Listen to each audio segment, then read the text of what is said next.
You've been implementing organizational change for years, and despite following all of the steps, doing all of the right things, you still run into opposition. Why?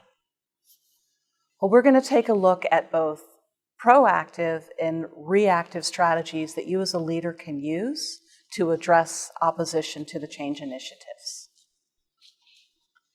So resistance to change is natural, but opposition speaks to something stronger, something deeper with an emotional tone to it. Let's first address proactive ways to overcome opposition or mitigate or prevent opposition to change. So one thing that you can do is build a culture of innovation where change is a natural part of the process. People are excited about it and prepare for it. So how do we do that? It's really incumbent upon building a foundation of trust, which is tied to relationships. So building this culture involves setting strong relationships with the critical stakeholders, your team, of course, and identifying what they're motivated by and what challenges them.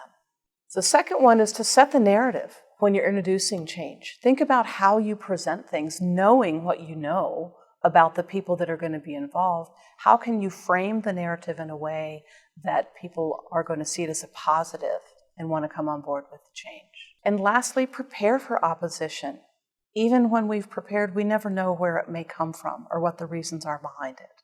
But prepare for it by learning what you can beforehand, and at a minimum, you'll probably reduce the likelihood or the strength of the opposition. So as a reaction to opposition when we encounter it, what can we do? The first thing is to identify what's the cause of the opposition. So you want to seek to understand that by talking to the people who are presenting the opposition. And the critical piece here is to communicate with a desire to understand, to listen without judgment, and be curious about what they have to say about where the opposition is coming from. With that, identify what can or can't be done with the reality of the situation. Sometimes all it takes is to listen and hear. In other situations, there's more work to overcome the opposition.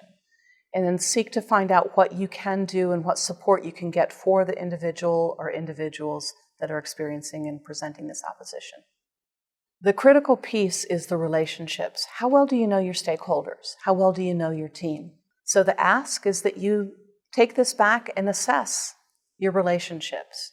What motivates people? What might challenge them? Understand enough about their work that when change comes around, you may know what the impact may be on them and where the opposition or resistance may come from. Let us know how it goes.